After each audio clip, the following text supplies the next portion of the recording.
बंगाल चुनाव को लेकर आखिर क्या कहता है सट्टा बाजार। सट्टा बाजार में किसकी जीत किसकी हो रही है हार।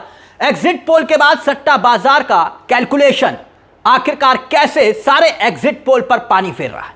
सट्टा बाजार शायद सही साबित हो या फिर नहीं, लेकिन चर्चा जरूर हो रही है। सबसे पहले मैं आपको एक बात बिल्कुल साफ कर दूं आंकड़े दिखाने से पहले, क्योंकि तमाम आंकड़े हैं, बैक टू बैक आंकड़े दिखाएंगे हम आपको, लेकिन मेरा चैनल या किसी भी तरह के सट्टे बाजार को हम प्रमोट नहीं करते, क्योंकि ये पॉलिटिकल चैनल है। पश्चिम बंगाल चुनाव लगातार हम आपको तमाम आंकड़े दिखा रहे हैं, इसलिए सिर्फ एक इंटरटेनमेंट के तौर पर इसे लीजिए, एक जिज्ञासा के तौर पर इसे लीजिए कि आखिरकार एग्जिट पोल के बाद सट्टा बाजार के आंकड़े क्या कहते हैं।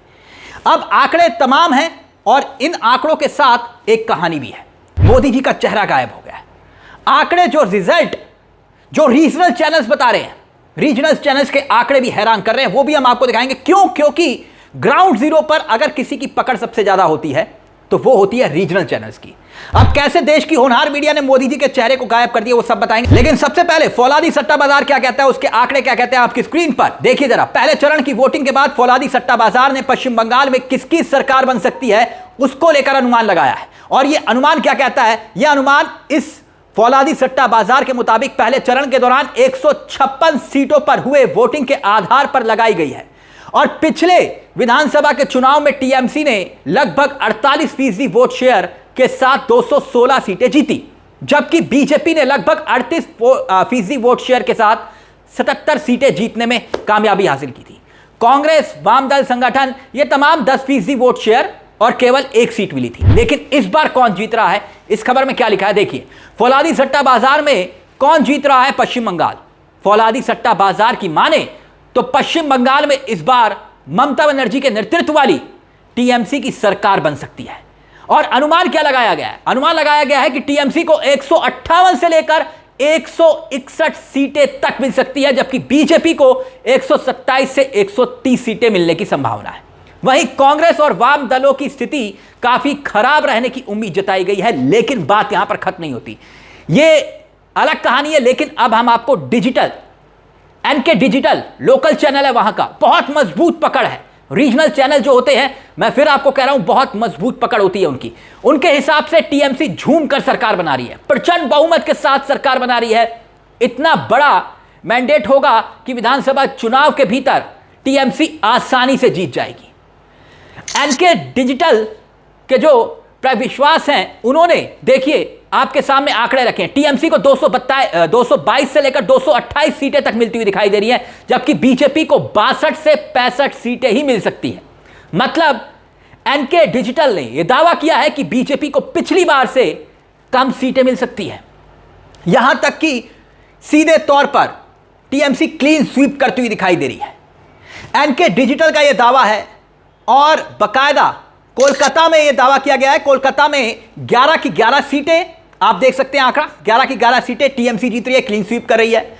और पिछली बार 2021 में भी टीएमसी ने यहां पर सारी सीटें जीत ली थी, बीजेपी का खाता भी नहीं खुला था। अब आगे आंकड़ा देखिए। एनके डिजिटल का दावा, कोलकाता की 11 सीटों पर टीएमसी जीत दर्ज कर रही है प्रचंड बहुमत के साथ। अब साउथ 24 परगना में टीएमसी 31 में से 28 सीटें जीतती हुई दिखाई दे रही है इस एग्जिट पोल के मुताबिक। नॉर्थ 24 परगना में टीएमसी 33 में से 27 सीटें जीतती हुई दिखाई दे रही है इस एग्जिट पोल के मुताबिक। हावड़ा में क्लीन स्वीप कर रही है टीएमसी, जबकि नादिया में 17 में से 7 सीटें टीएमसी जीत रही है। मतलब नादिया में बीजेपी यहां पर अच्छा परफॉर्म कर रही है। हुगली में यह आंकड़ा बता रहे हैं कि भाई 15 से 18 सीटें टीएमसी जीत रही है।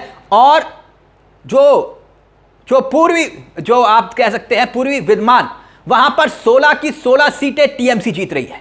यह एग्जिट पोल में दावा किया गया है।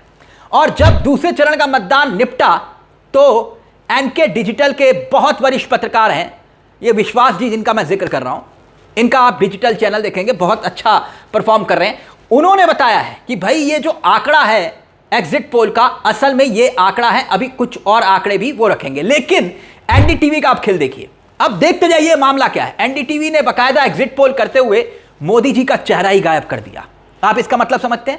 शुवेंदु अधिकारी का चेहरा लगा दिया, आप देख रहे होंगे। शुवेंदु अधिकारी, राहुल गांधी का चेहरा लगा है, टीएमसी का चेहरा लगा है, मतलब ममता बनर्जी का, लेकिन मोदी जी का चेहरा जो है वो हटा दिया गया और शुभेंदु अधिकारी का चेहरा लगा दिया गया है।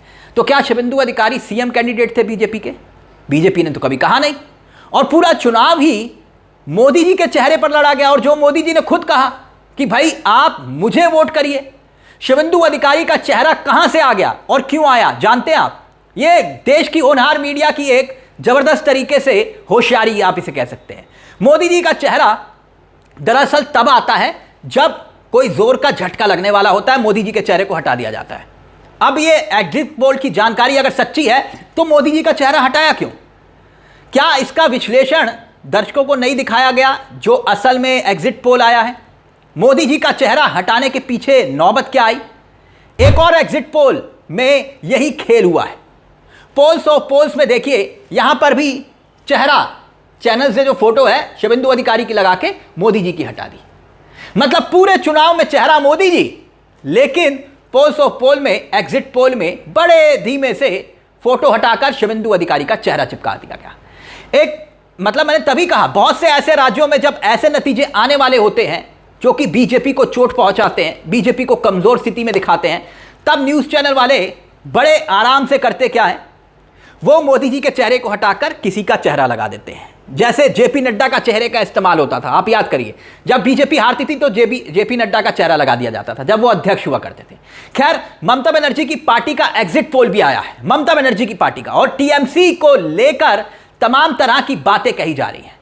ममता बनर्जी खुद मीडिया के सामने आकर विक्ट्री का साइन दिखा रही हैं, कह रही है कि 2/3 बहुमत से वापसी करेंगे हम, मतलब हम जीत दर्ज कर रहे हैं।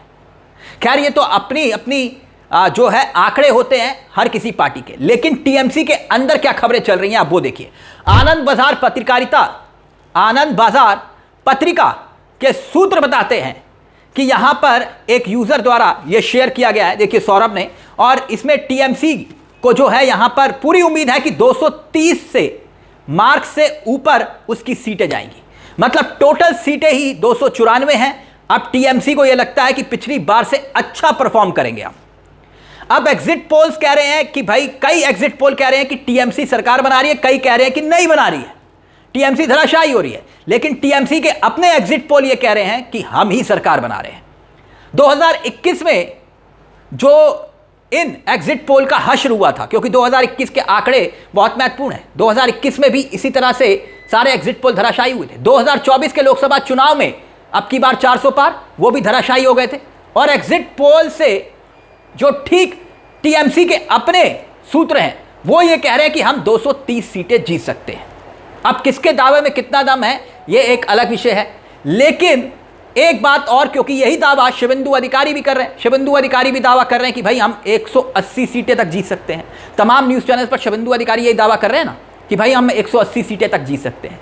लेकिन इन आंकड़ों के खेल में एक बात तो साफ है, और खास तौर पर मैं इसलिए ये बार बार कह रहा हूं क्योंकि जो ग्राउंड जीरो पर जिनका नेटवर्क सबसे ज़्यादा मजबूत होता है वो होते हैं वहां के लोकल चैनल, वहां के जो डिजिटल लोकल चैनल होते हैं, उनके आंकड़ों पर विश्वास ज़्यादा बेहतर तरीके से किया जा सकता है।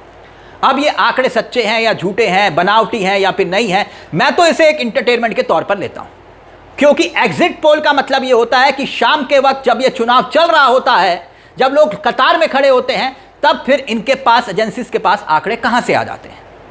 खैर, दिल्ली में जो बैठे हुए हैं उनके पास एग्जिट पोल का डाटा एनालिसिस करने वालों को क्या एक बार फिर से असली जनता का आंकड़ा चौंकाने वाला है?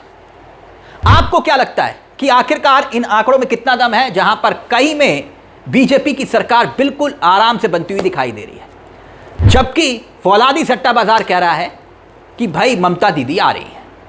और इसके साथ साथ जो वहां का डिजिटल ग्राउंड जीरो पर काम करने वाला चैनल है वो भी यही कह रहा है कि टीएमसी वापसी कर रही है। खैर, अब ज़्यादा वक्त तो बचा नहीं, लेकिन आंकड़ों के खेल में, रोमांच के बीच में सिर्फ और सिर्फ इसे एंटरटेनमेंट के तौर पर देखिएगा, क्योंकि ये आंकड़े बाजीगरी हैं और इससे ज़्यादा कुछ नहीं। इस पूरे मुद्दे को लेकर अपनी राय हमें कमेंट बॉक्स में जरूर दीजिएगा। मुझे तिलक चावला को दीजिए इजाजत। एक छोटी सी दरख्वास्त, चैनल को सब्सक्राइब करना मत भूलिएगा। मंच आप ही का है जहां हम सिर्फ खबर नहीं दिखाते बल्कि खबर के पीछे की खबर भी बताते हैं। नमस्कार, जय हिंद, जय भारत।